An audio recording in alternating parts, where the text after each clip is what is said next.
When the LCS began for League of Legends and what had previously been a third-party circuit of MLGs, IEMs, IPLs, etc., World Cyber Games run for the game, and it now just became the LCS system in the West, and so Riot just took over control of all of the esports side at the top level of League of Legends, at least within the Western regions. It was the case, famously, that Riot initially in the first year or so used to routinely say, we lose money doing esports, like this is something that we run at a loss, etc. Now, part of the reasons for doing that is obviously, first of all, to make the case that you were losing money doing so you expect people to be grateful for it. Also, to exert a level of control, as if to say, like, well, I'm paying for everything here, so I also get the say over how things are done. It certainly carries that implication with it, and it was hard to argue with that to some degree if you were within League of Legends. If you come from other games, you could see how it might not have been necessary. And with things like stipends, this was obviously a good thing for teams at some level and in some degree. So as a result, people were willing to get behind this. Now, I will note that Riot hasn't really made that sort of argument in the last couple of years, which I think is notable in itself. But one of the things that was always confusing about it to me was the fact that it never really made sense to me in the LCS era, particularly, as to why Riot actually needed to be losing money. Like, first of all, I certainly think they could have been breaking even. And I think, especially in the last few years, they should have been making a lot of money, and certainly a lot more money than they have made. And I actually think their efforts to monetize the LCS, or to phrase it more simply, the esports side of League of Legends, have been quite poor, quite lackluster, and don't really seem like there's actually that much ambition or drive behind doing so. Now, it was the case that Riot probably lost money on League of Legends esports. I mean, they almost certainly did back before LCS, because when the third-party circuit was around, I know, for example, I've heard it said, at least, in some of the past IEMs before LCS began, that Riot used to provide the prize money, for example. And that's one of the reasons why people like IEM partnered with them, not just for the viewing figures. So early on, to give the game an esports push, I can understand why they were losing money on it, but in creating an esport, they then got the advertising side of it, which is something that, as I mentioned in my video about Riot and team sponsorship, has really always been the ultimate model for how Riot seems to see the esports side of their game, which is as an advertisement for the casual game. And obviously the casual game is where they make money through the skins, through RP, through people buying rune pages and buying runes, and people buying new champions. So that really is the mechanism of how they make the money, and their esports side is to keep you in the game, keep you interested in the game, keep new champions coming into the meta of the game, and then ultimately all of it leads back to you playing the casual game and buying these things within the casual game, which is how they make their money, because obviously they don't make money from the game at the outset, because it's not a game that in theory has to be bought. So I really do think that initially I can understand it as an advertisement, but I think they've been very naive and not understanding that it could be its own thing and could and should be making massive amounts of money just from the esports side of thing, which should have its own dedicated approach to it, which links into the casual side of the game, since the casual side of the game is where they largely make the actual money. So I actually think that this has not only been poorly exploited, but that there are many obvious opportunities here to revenue share with teams, because obviously, as mentioned in that video, that's recently been an issue where the teams don't feel as though Riot's done enough on their end to exploit and maximize possibilities for making money and bringing money into the ecosystem, and therefore to the teams and then the players. And so if Riot's not doing their part and the teams are really maxing out all of their efforts, then you have to look to Riot and say, you're the guys who can open this up and bring more opportunities, which we will then exploit. We will then harvest the crop that you plant.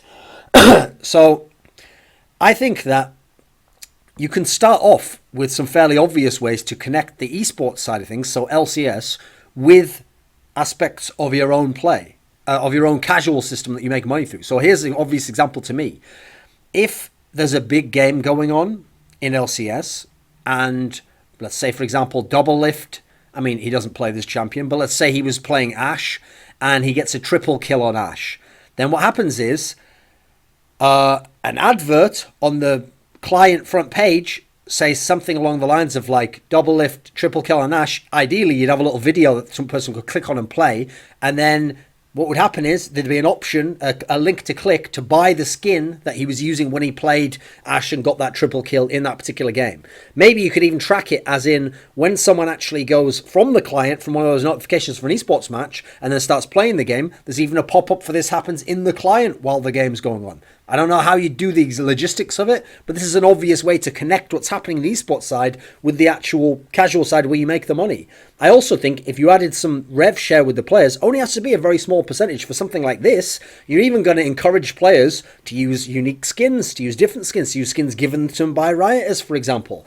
I think that in a scenario like this, where one player and one particular champion really affects the game and is the player of the game or makes the play of the game, it would be obvious to me for Riot to have their own LoL King type mobile fire type website that had guides on it, whether written by Rioters or community submitted. Would have been obvious to me from day one to have had this, by the way, because it was obviously so popular elsewhere. And then when someone has the play of the game on Ashe or is the MVP of the game on Ashe, there's a link to come and see the latest guides and the latest build paths for Ashe at our Riot website in that particular sense. So first of all, you're making it more likely people are going to buy the champ because they have direct access to guides for it, etc.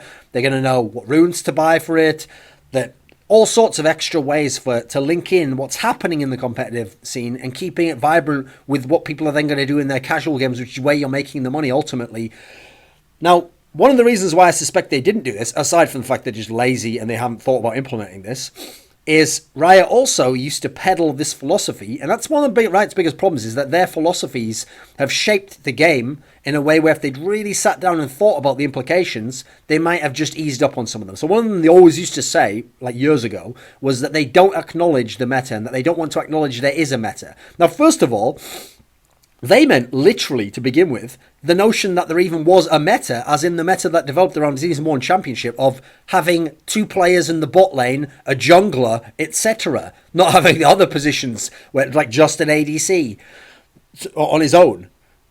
They didn't want to acknowledge that meta, probably because they're naive enough to think that their game would have some sort of crazy variance and shifting around of the meta like Dota did, where you got that like try off lane or whatever the fuck it was, where the supports played with him to keep him alive. Now, obviously that hasn't been the case in League of Legends. Ever since it was established that you had the bot lane with the support there and you had a jungler, that's been the case basically forever. There have been very, very rare times where people could, in like an odd game, run like two top, for example, but that's about it. There basically has been a meta. That whole notion that they didn't want to acknowledge it was bullshit anyway. And then beyond that, they also didn't want to acknowledge the notion that there was a meta in terms of how you play AD carry it a certain way, or the fact that you have to play an AP champion, which again is very naive when you look at the way the game's developed and the way the competitive metagame has developed. That obviously doesn't work and was kind of, like, to me, a pointless and bankrupt philosophy that you don't acknowledge the meta. The meta exists, and whether you acknowledge it or not, it will continue to exist. And I think it actually has damaged the game, damaged the way that the most casual fans think of the game, and Riot's opportunities to monetize the esports side of the game, that they wouldn't acknowledge it in that particular sense. Especially since, even at times when they were saying that, they were obviously balancing certain champions around how they wanted the game to be played and how it should be played, which is absolutely acknowledging a meta, and in fact at times sculpting and crafting a specific meta that you want and taking away a meta that you don't want. So they obviously did do that, but that's part of the philosophy that held them back in that particular sense. I think another good example would be to have kind of a Twitch partnership where someone has, I would say, a one-time purchase. They pay a one-time purchase. Maybe you could use it through the donation system. I'm not sure what the logistics are on behind Twitch partnerships. Where what would happen is someone then has a team flare on when they comment in Twitch chat. So when they comment there, it has a Fnatic flare, and they go Febivan, and they can show that they're supporting Fnatic in this particular game. I think that would be an obvious one. It's also another opportunity where you could rev share some of that with the teams. Doesn't have to be much. It's more than nothing though, right? So that's a way to rev share something with the teams. I think in terms of sponsorships, this is one of the areas that they've fallen down the most in LCS. The sheer lack of big sponsors they've had for LCS over the years and for different parts of LCS tells me that the people within Riot Games, the esports side, have no clue about selling sponsorships and are really very poor when you compare them to some of the excellent businessmen like Jack Etienne of Cloud9 out there. Some of the other guys, I mean, some of the Europeans have been particularly good in CSGO, etc. It amazes me how poor the businessmen seem to be in Riot in that sense. Because I mean, think of some of the obvious things you'd have sponsored. So first of all, you'd have a title sponsor for LCS. LCS brought to you by Kia Motors, whoever the fuck it's going to be. Pick ban. Hey, we're now going into the Arby's pick ban phase. Champion select screen or whatever the fuck. And it'd have a little Arby's logo there. Oh, now let's go over to the Mountain Dew analysis desk. Oh, time we check in with our Ford replay whatever the fuck it would be called. And then at the end of the game, you'd obviously have the fucking, I don't know, Red Bull play of the game, big plays, LCS big plays.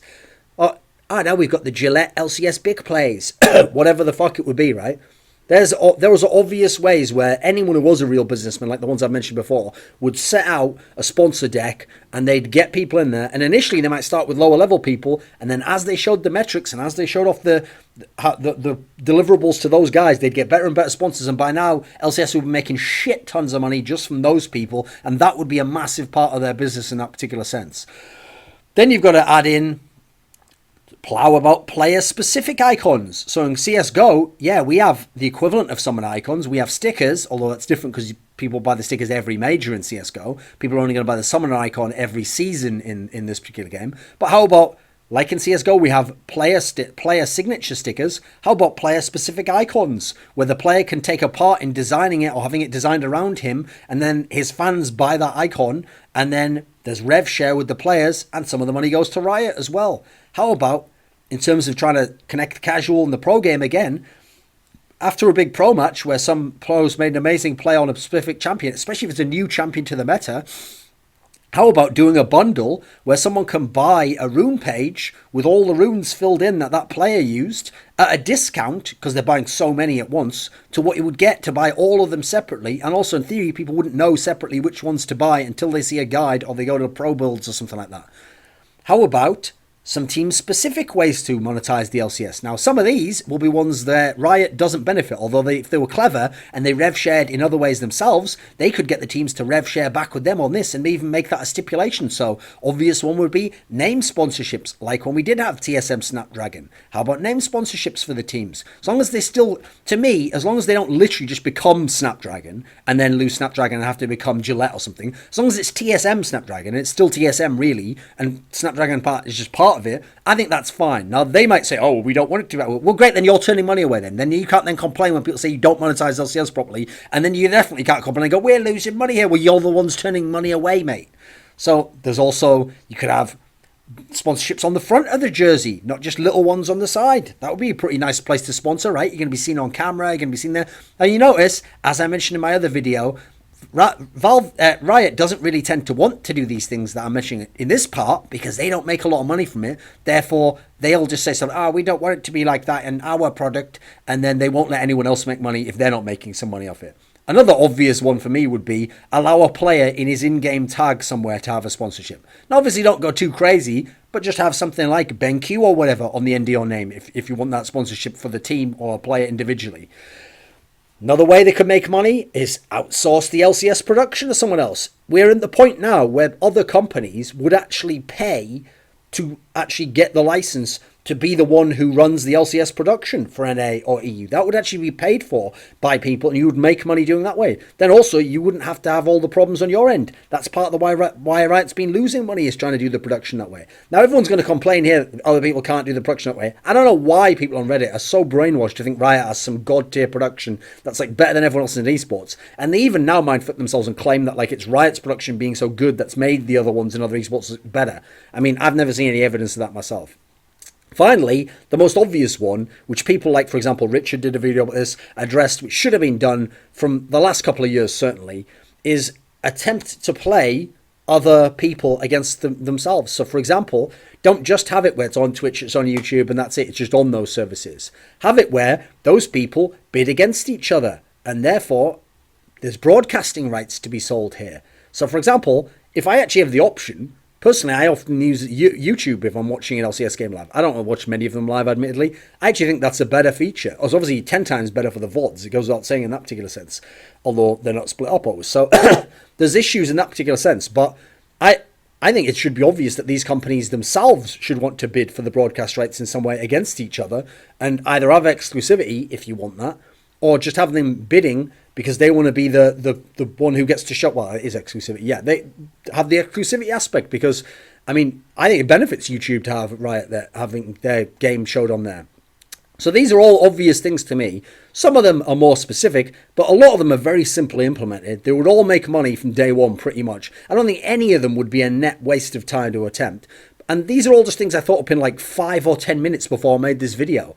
The idea that it's been like 4 years of LCS now, and Riot still hasn't gotten to the point where they've implemented anything on this level. And they still notice what most of my early ideas are to try and connect what things that happen in pro play to the casual side of the game, the very mechanism where Riot makes its money. That's the thing. I'm connecting actually where they already make their money to the pro side to show that it has value and monetize it in that way. I'm not even monetizing directly in that sense. The esports side, and I'm making icons, etc. of that, is directly monetizing it. I'm showing how you can indirectly do it and make your own business model better, or you can add in extras to make it that way. Now, you can say, if you're very cynical and naive, oh, well, Riot makes so much off the casual game, why would they care about the esports side? That's the point I always make. They don't have to care. They don't have to ever address any of this. They can continue to make all that money off the other side of the game. But if they do that, then they can't then come in and claim that they were trying to monetize it, or that they're doing the best, that they're helping esports grow and all the rest of it, because they're not doing that. So it's one or the other. They can have their cake, but they can't eat it as well, to use that metaphor, which isn't such a great one in terms of how you break it down. So I think they've done quite a poor job overall. And I think, to me, unfortunately, it does smack of the idea that you just want to have control, that you won't let other people make more money in other areas, that you haven't applied yourself in this particular sense. And then all that bullshit of like, we won't acknowledge the meta, obviously should have been thrown out years ago. That's like a very defunct, very like just a pointless way of thinking, quite frankly.